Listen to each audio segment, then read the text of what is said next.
Welcome to the explainer. Let me ask you something. What if your feelings weren't just, reactions to what happens to you? What if they were actually the tools you use to build your life? Today, we're digging into this wild idea that you can literally write your own destiny. And the ink? It's your emotions. All right, let's just dive right in with a pretty bold idea.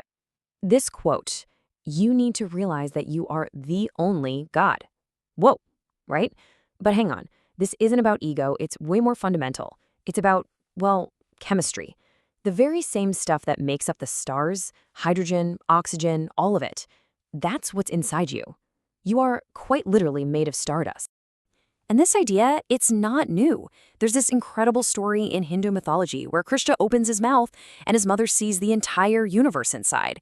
The point here isn't just that it's a cool story, it's supposed to be a mirror. It's reflecting the creative power that's sitting right inside of you. See, the universe isn't just out there, it's also in here. Okay, so this leads to a really big question, one I think we've all felt. If we're made of star stuff, if we have all this creative power, then why do so many of our days feel like we're just struggling to keep our heads above water? Why do we feel so powerless when we're supposed to be so powerful? Well, the answer, it turns out, is all about our programming. Think about it.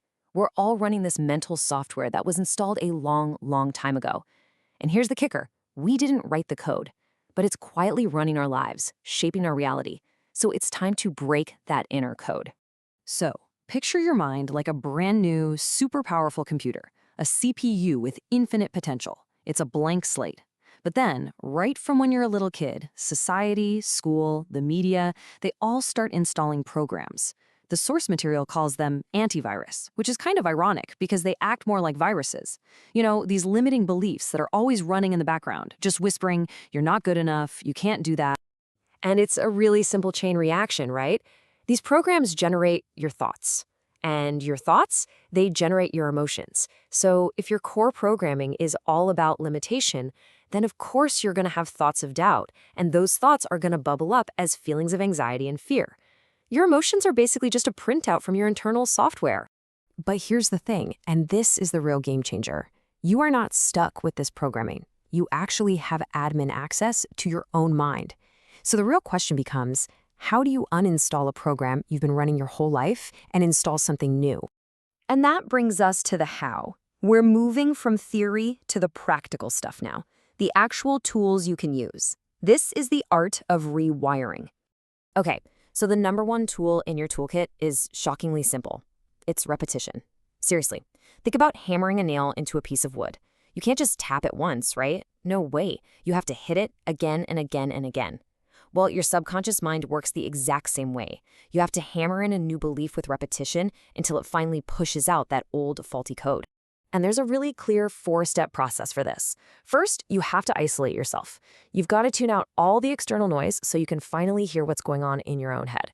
Step 2 is to question everything. That old belief you have about not being good with money, ask yourself, where did that actually come from? Really challenge it. Third, you reframe your self-talk. Instead of, I can't do this, you switch it to, I'm learning how to do this. And the last step, which is absolutely crucial, is to write it down. The physical act of writing, it's like a direct line to your subconscious. Now, something really cool starts to happen when you begin this rewiring process. Your whole perception of reality starts to shift.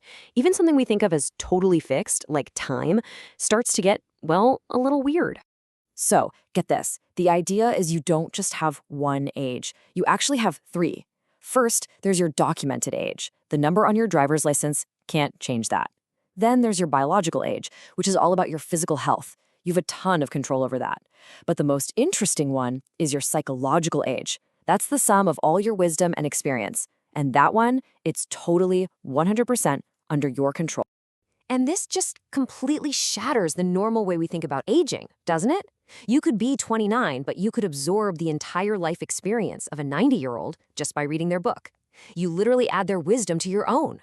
What this means is you can rack up centuries of psychological experience in just a few years if you're dedicated. So this new way of thinking about time leads to a pretty radical approach to planning your life. And it's this: don't plan your life forward, design it backward, from your death. Yeah, you heard me. Start at the end. Decide who you want to be and what legacy you want to have left at, say, age 100. Then just reverse engineer it. To get there, what do you need to have accomplished by 80? And to do that, what skills did you need by 60? What foundation did you need at 40? All of a sudden, the very next step you need to take today becomes crystal clear. Look, at the end of the day, this isn't just some cool philosophy to think about. It's a practice. It's something you have to do. For this stuff to actually work, it has to become part of your daily routine. So let's talk about the simple, actionable steps you can start with literally tonight. First thing, every single morning, before you even check your phone, ground yourself in gratitude. It is the fastest way to change your emotional state. And we're not talking about huge things. Be grateful that your hands work. Be grateful that your heart is beating. Be grateful you have food and that you woke up today. It's a privilege, you know? And then at night, here's a really powerful ritual. Get a diary. The source actually suggests a red one to make it feel important. And before you go to sleep, don't just hope you have a good day tomorrow. Command it. You're going to write down the emotions you choose to feel, but you have to write them in the present tense. Not, I want to be confident, but I am confident. I am energetic. So what you're doing here is you're literally giving your brain a command. You're setting a target for your happiness. And what happens is your brain then spends the entire next day scanning your world, looking for people, opportunities, and situations that match the emotional command you gave it. It's like you're programming your own internal search engine. So this is what it all comes down to. The power to create your reality. It isn't some big, complicated secret. It's found in the simple, conscious choice of what you want to feel day in and day out. It all starts with one decision. So I'll leave you with this. What emotion are you going to choose for tomorrow?